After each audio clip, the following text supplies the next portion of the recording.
మీ బంగారం తాకట్టులో ఉందా? విడిపించుకోలేక ఇబ్బందులు పడుతున్నారా? అయితే మీ బంగారాన్ని వెంటనే విడిపించి కొంటాం. గణేష్ గోల్డ్. మీరు సంప్రదించాల్సిన ఫోన్ నంబర్లు 9160-266-916, 8712619507. రైట్, ఇక బ్రేకింగ్ న్యూస్ చూస్తున్నాం. అనకాపల్లి జిల్లా మాడుగుల నియోజకవర్గం శంకరం గ్రామ పంచాయతీ కృష్ణంపాలెంలో కనీస మౌలిక వసతులు లేక ప్రజలు తీవ్ర ఇబ్బందులు ఎదుర్కొంటున్నారు. గ్రామంలో సీసీ రోడ్లు, డ్రైనేజీలు, తాగునీటి సౌకర్యాలు లేవని ప్రజలు ఆగ్రహం వ్యక్తం చేస్తున్నారు. ఈ రోజుల్లో కృష్ణపాలెం గ్రామం మాత్రం అభివృద్ధికి దూరంగా ఉందని అన్నారు. అయితే కూటమి ప్రభుత్వం తొలి 125 రోజుల్లోనే 4,500 కోట్ల రూపాయలతో 30,000 అభివృద్ధి పనులకు శ్రీకారం చుడతామని ప్రకటించినప్పటికీ ఎలాంటి పురోగతి లేదని స్థానికులు మండిపడుతున్నారు.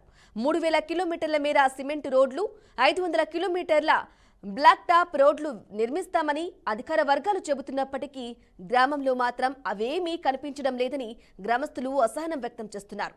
ఇక ఇప్పటికైనా అధికారులు, ప్రజాప్రతినిధులు తమ గ్రామాన్ని అభివృద్ధి చేస్తే రానున్న రోజుల్లో గాంధీజీ కలలు కన్న గ్రామ స్వరాజ్యం సాధ్యపడుతుందని స్థానికులు అంటున్నారు.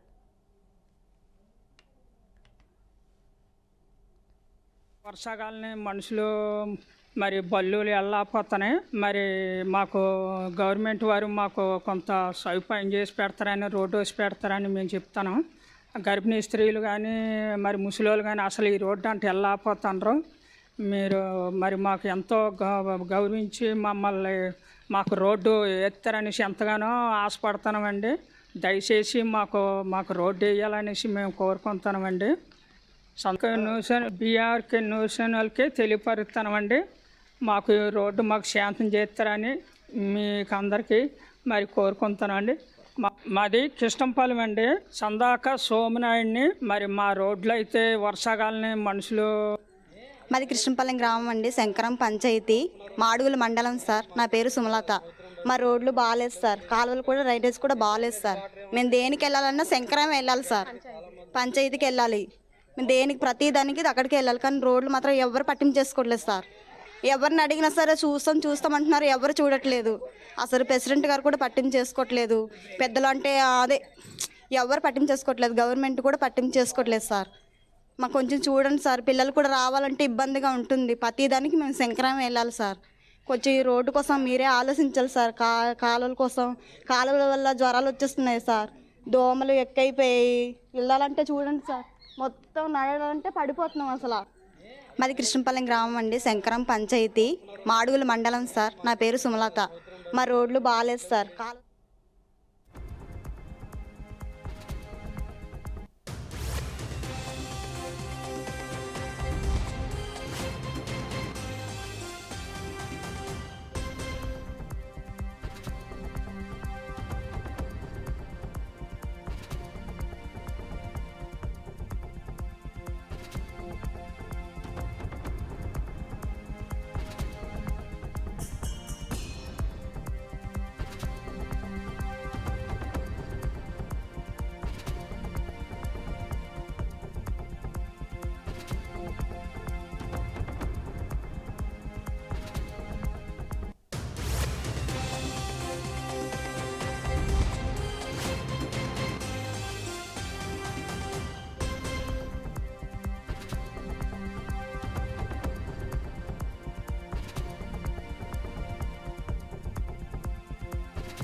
అనకాపల్లి జిల్లా మాడుగుల నియోజకవర్గం శంకరం గ్రామ పంచాయతీ కృష్ణంపాలెంలో కనీస మౌలిక వసతులు లేక ప్రజలు తీవ్ర ఇబ్బందులు ఎదుర్కొంటున్నారు. ఇక ఇదే విషయానికి సంబంధించి పూర్తి సమాచారం అందించడానికి మా ప్రతినిధి నాయుడు లైవ్ ద్వారా అందిస్తారు. నాయుడు, చెప్పండి. అనకాపల్లి జిల్లాలో మాడుగుల మండలం కృష్ణంపాలెంలో కనీస మౌలిక వసతులు కూడా లేక చాలా మంది కూడా ఇబ్బంది పడుతున్నట్లుగా తెలుస్తుంది ప్రజలు. మరి దీనికి సంబంధించి ప్రజాప్రతినిధులు కానీ అధికారులను కూడా వారు అడగడం జరిగిందా? వారు ఏమంటున్నారు? కొంతమంది మాట్లాడడం కూడా చూసాం, దాంట్లో ప్రజలు కూడా మాట్లాడడం చూసాం.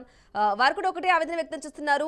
మాకు ఇలా రోడ్లు బాలేక వర్షం పడినప్పుడు కూడా బురదమయంగా అవుతుంది, అలాగే చాలా డిసీజెస్ వచ్చే అవకాశం కూడా ఉందని చెప్పేసి కూడా వాళ్ళు ఆవేదన వ్యక్తం చేస్తున్నారు. ఏ విధంగా చూసుకోవాలంటారు నాయుడు?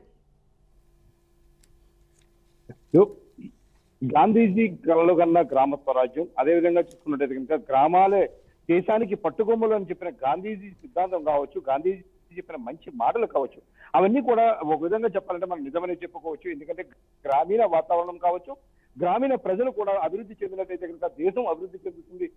తద్వారా అయితే కనుక ప్రపంచంలో మన నెంబర్ 1 స్థానానికి మనం చేరుకోవచ్చు అన్నటువంటి సూక్తి అయితే మనకి అక్షరాల మనం నిజమని చెప్పుకోవచ్చు. కాకపోతే కొన్ని చోట్ల మనం చూసుకున్నట్టుగా ప్రధానంగా ఇటు అనకాపల్లి జిల్లా వరకు చూసుకున్నట్టుగా అనకాపల్లి పార్లమెంటు పరిధి కావచ్చు, అదేవిధంగా మాడులు శాసనసభ నియోజకవర్గ పరిధిలో ఉన్నటువంటి గ్రామాలకు అయితే కనీసం రోడ్లు కావచ్చు, డ్రైనేజీ వ్యవస్థ కావచ్చు, మంచినీటి సౌకర్యం వీటన్నిటికీ కూడా చాలా దూరంగా ఉన్న పరిస్థితి మనకి కనిపిస్తుంది. ఇది చూసుకున్నట్టయితే కనుక వీమాడుగుల మండలానికి 12 కిలోమీటర్ల దూరంలో ఉన్నటువంటి శంకరం పంచాయతీ, ఇందులో ఉన్నటువంటి గ్రామాలు సుమారుగా 14 వరకు కూడా గ్రామాలు ఉన్నాయి.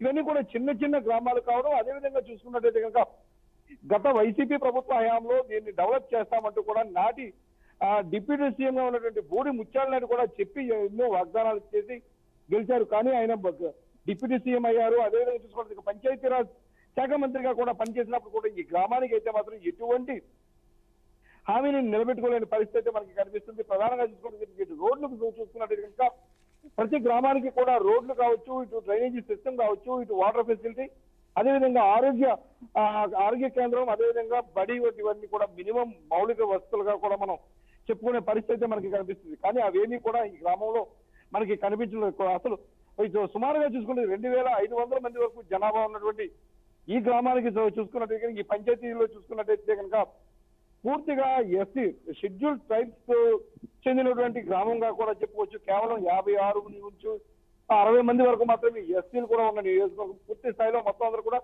ట్రైబ్స్ ఉండడం, అదేవిధంగా చూసుకున్నట్టు కనుక ఈ గ్రామాన్ని ఎవరు పట్టించుకోకపోవడం చూస్తే కనుక చాలా విడ్డూరంగా ఉంది. గత వైసీపీ హయాంలో చూసుకున్నట్టు కనుక సర్పంచ్ కూడా వైసీపీ పార్టీకి చెందిన వ్యక్తి అయినప్పటికీ కూడా ఆయన కనీసం గ్రామాన్ని పట్టించుకునే పాపాన్ని పోలేదు. ఎందుకంటే ఇది ఒక ట్రైబుకు చెందినటువంటి సర్పంచ్ కావడంతో అయితే కనుక గత వైసీపీ హయాంలో సర్పంచ్ గా ఉన్న రమేష్ అయితే మాత్రం గత డిప్యూటీ సీఎం బూడి ముత్యాలనాయుడు కనీసం పట్టించుకున్న పాపాన్ని పోలేదు. అదేవిధంగా ఎటువంటి పనులు కూడా శాంక్షన్ చేయలేదని చెప్తున్నారు. గ్రామంలో ప్రజలు చూసుకున్నట్టయితే కనుక వర్షం వచ్చిందంటే కనుక పూర్తి స్థాయిలో కనీసం ముడుకులోతో బురదలో కూడా కూరుకుపోతున్నారు. రోడ్లు మనకు చూస్తున్నాం, విజువల్స్ లో చూపిస్తున్నట్టు పూర్తి స్థాయిలో బురదమయం. అదేవిధంగా స్కూల్కి వెళ్ళాలంటే పిల్లలు చాలా ఇబ్బంది పడుతున్నారు.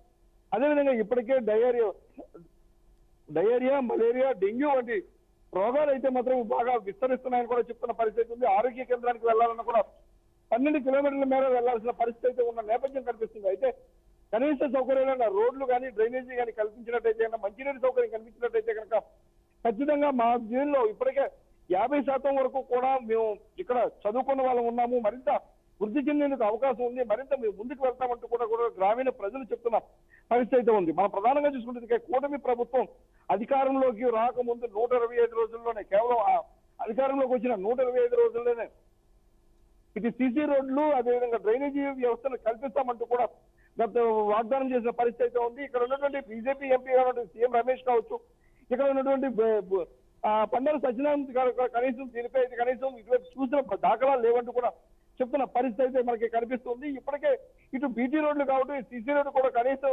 లేకపోవడంతో అయితే మాత్రం ఇక్కడ మొత్తం విద్యా వ్యవస్థ కూడా చిన్నాభిన్నం అవుతున్న పరిస్థితి ఉంది. వర్షాలు పడితే కనుక టీచర్స్ కూడా స్కూల్ కు వచ్చే అవకాశం లేనిగా కూడా చెప్తున్న పరిస్థితి అయితే మనకి ప్రధానంగా కనిపిస్తుంది. ఇటు విద్యార్థుల వేతనాలు చూసుకున్నట్టయితే కనుక విద్యార్థులందరూ కూడా మరింత మంచి భవిష్యత్తు పొందాలంటే కనుక ముందుగా మౌలిక వసతులు కల్పించినట్టయితే కనుక మొత్తం మా గ్రామ రూపురేఖలు మారుతాయని, తద్వారా మేమందరం కూడా మరింత ముందుకు సాగే అవకాశం ఉందని, మా గ్రామం ద్వారా కూడా మరింత ఆదాయం వచ్చే విధంగా కూడా మనం చేయొచ్చు అని కూడా చెప్తున్నా ఉన్నారు. ఎందుకంటే మాది పూర్తిగా వ్యవసాయ ఆధారిత కుటుంబాలు కావడం, అయితే ఇక్కడ నుంచినటువంటి వ్యవసాయ ఉత్పత్తులను కూడా మేము బయటకు తీసుకెళ్లేని పరిస్థితుల్లో ఉన్నాం కాబట్టి ఖచ్చితంగా మాకు చేయాలని కూడా చెప్తున్నారు. ఏదైతే డిప్యూటీ సీఎం గా ఉన్నటువంటి పవన్ కళ్యాణ్ అదే పంచాయతీరాజ్ శాఖ మంత్రిగా కూడా ఉన్నారు. ఎందుకంటే గతంలో కూడా చెప్పిన పరిస్థితి ఉంది, గ్రామాలకు రోడ్లు వేసే బాధ్యత నాది, దానికి పూర్తి బాధ్యత వహిస్తారంటూ కూడా డిప్యూటీ సీఎం పవన్ కళ్యాణ్ కూడా చెప్పిన పరిస్థితి ఉంది.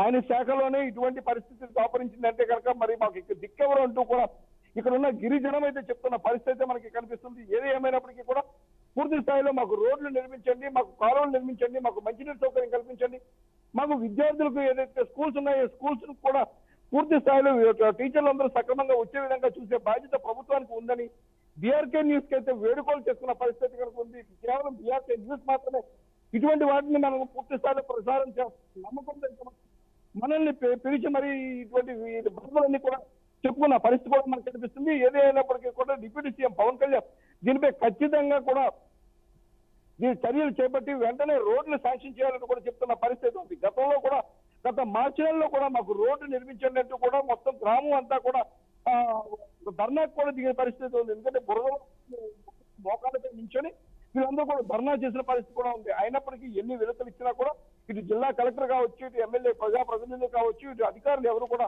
మా గ్రామాన్ని పట్టించుకోవటం లేదని ఇప్పటికైనా సరే గ్రామంలో ఉన్నటువంటి ప్రజాప్రతినిధులు అదేవిధంగా అధికారులు మా గ్రామంతో పట్టించుకొని ఖచ్చితంగా మాకు రోడ్డు సౌకర్యం కల్పించాలని మాత్రం కోరుతున్న పరిస్థితి మనకి కనిపిస్తూ ఉంది. ఎస్ నాయుడు, ఇక అలాగే చెప్పండి, ఇక హామీలు నిలబెట్టుకునాల్సిన బాధ్యత నాయకులకు ఉంటుంది. మరి ముఖ్యంగా తాగునీరు, రోడ్లు, డ్రైనేజీ, కనీస అవసరాలు ప్రజలకు ఖచ్చితంగా అవసరం. మరి దీనికి సంబంధించి పై అధికారులకు ఎవరైనా ఫిర్యాదు చేశారా? మరి వారు ఏమైనా స్పందించారా? దానికి సంబంధించిన అప్డేట్స్ ఏంటి? గత సంవత్సర కాలంగా ఇక్కడ ఉన్న స్థానిక ప్రజలందరూ కూడా ఎన్నో వినతులు కూడా ఇచ్చిన పరిస్థితి అయితే ఉంది. ఇక్కడ స్థానిక ఎమ్మెల్యే బండారు సత్యనారాయణమూర్తి అదేవిధంగా సీఎం రమేష్ కూడా వీళ్ళైతే వినతులు ఇచ్చిన పరిస్థితి కూడా ఉంది. అదేవిధంగా చూసుకుంటే కనుక గత మార్చి నెలలో ఈ మార్చి నెలలో కూడా వాళ్ళందరూ కూడా ఒక దీనిపై పూర్తి స్థాయిలో వీళ్ళందరూ కూడా ధర్నా కూడా నిర్వహించిన పరిస్థితి, నిరసన వ్యక్తం చేశారు. వాళ్ళ బాధలను మన బీఆర్కే న్యూస్ తో పంచుకున్నారు. గతంలో కూడా మన బీఆర్కే న్యూస్ ఈ విషయంపై స్పందించి వెంటనే ఈ రోడ్లు నిర్మించాలంటూ కూడా వార్తను కూడా ప్రసారం చేసింది. అయినప్పటికీ కూడా ఇటు అధికారుల్లో కావచ్చు, ఇటు ప్రజాప్రతినిధులు అయితే కనీసం చలనం లేకపోవడం చూస్తూ ఉంటే కనుక అసలు ఎందుకు మా మీద కక్ష కట్టారు? మేము ఒక గిరిజనులు కాబట్టి, మా గిరిజన గ్రామం కాబట్టి మా అబ్బాయి అయితే కక్ష కట్టారు అన్న చందంగా అయితే మాత్రం గిరిజనులందరూ కూడా వాపోతున్న పరిస్థితి అయితే మనకి కనిపిస్తుంది. ఏదేమైనప్పటికీ కూడా మమ్మల్ని ఆదుకునే బాధ్యత ప్రభుత్వానికి ఉంది. ఖచ్చితంగా సీఎం చంద్రబాబు నాయుడు అదేవిధంగా డిప్యూటీ సీఎం పవన్ కళ్యాణ్ మా బాధలను అర్థం చేసుకొని మాకు రోడ్డు సౌకర్యం కల్పించండి, మాకు కాలువలు నిర్మించండి, మా పిల్లలకైతే మాత్రం మంచి భవిష్యత్తు ఇవ్వండి అంటూ కూడా వేడుకుంటున్న పరిస్థితి ఉంది. మేమందరం కూడా గిరిజనులం, ఇప్పటికే చదువు సంధ్య లేక మేమందరం కేవలం వ్యవసాయం మీదే బ్రతుకుతున్న పరిస్థితి ఉంది. కనీసం ఇప్పటికీ 46% మేర ఉన్నటువంటి విద్యా వ్యవస్థకు మా గ్రామంలో ఉన్నటువంటి మా పంచాయతీ పరిధిలో 46% మాత్రమే విద్యా శాతం ఉందని, దీన్ని మరింత మెరుగుపరిచేందుకు అయితే మాత్రం ఖచ్చితంగా ప్రభుత్వం తోడ్పాటును అందించాలంటూ కూడా కోరుతున్న పరిస్థితి ఉంది. ప్రధానంగా చూసుకోవడానికి రోడ్లు సరిగా లేకపోవడం, కాలువలు అదేవిధంగా అనారోగ్య సమస్యల కారణంగా అయితే విద్యార్థులు అయితే స్కూల్కి వెళ్ళలేని పరిస్థితి కూడా ఉందంటూ చెప్తున్న పరిస్థితి అయితే ఉంది. అంటే ప్రధానంగా మనం చూసుకోవచ్చు ఇక్కడ, ఎందుకంటే అన్ని సౌకర్యాలు ఉంటేనే కనీసం విద్యార్థులు అయితే ముందుకెళ్లే పరిస్థితి ఉంటుంది. ఇక్కడ బురదలో ఆడుకునే పరిస్థితి కనిపిస్తుంది. ఎందుకంటే ఈ బురదలో ఉండడం వల్ల, వర్షం వల్ల అయితే మాత్రం విద్యార్థులు ఎవరు కూడా స్కూల్కి వెళ్ళలేని పరిస్థితి అయితే మనకి దాపరించింది. మనం విజువల్స్ లో చూస్తున్నట్టయితే కనుక చూడొచ్చు, మొత్తం పూర్తిగా బురదమయం కావడంతో అయితే కనుక విద్యార్థులందరూ కూడా ఇక్కడ ఇంటికి స్కూల్కి వెళ్ళాలన్నా, లేదంటే ఇతర పనులకు వెళ్ళాలన్నా, లేదంటే హాస్పిటల్కి వెళ్ళాలన్నా కూడా ఈ బురద రోడ్డు దాటుకునే ముందుకు వెళ్లాల్సిన పరిస్థితి అయితే ఉంది. ఖచ్చితంగా మా గ్రామానికి నిధులు కేటాయించండి అంటూ కూడా చెప్తున్నారు. గత వైసీపీ హయాంలో ఎన్నో నిధులు కేటాయించమంటూ చెప్పిన డాంబికాలన్నీ కూడా ఊరకనే పోయాయి అన్నట్లుగా కూడా చెప్తున్న పరిస్థితి ఉంది. అవన్నీ కూడా మరి మా పంచాయతీకి వచ్చిన నిధులు ఏమవుతున్నాయి, మాకు వచ్చినటువంటి నిధులు ఎవరు స్వాహా చేస్తున్నారో అనేది మాత్రం గిరిజనులు ప్రశ్నిస్తున్న మనకి కనిపిస్తుంది. ఇప్పటి వరకు కూడా మమ్మల్ని పట్టించుకునే నాదులు ఇప్పటికైనా సరే డిప్యూటీ సీఎం పవన్ కళ్యాణ్ అయితే ఈ విషయాన్ని పట్టించుకొని మాకు రోడ్లు కల్పిస్తారని మేము ఆశిస్తున్నామంటూ కూడా గ్రామీణ ప్రజలు అయితే ఇటు బీఆర్కే న్యూస్ ని వేడుకుంటున్న పరిస్థితి ఉంది. దీన్ని మనం ప్రత్యక్షంగా మనం ప్రసారం చేయడంతో అయితే కనుక వాళ్ళలో అయితే ఆనందోత్సవాలు అయితే వెలువరిస్తున్న పరిస్థితి కూడా మనకి కనిపిస్తూ ఉంది. Okay right Naidu, thank you for the updates.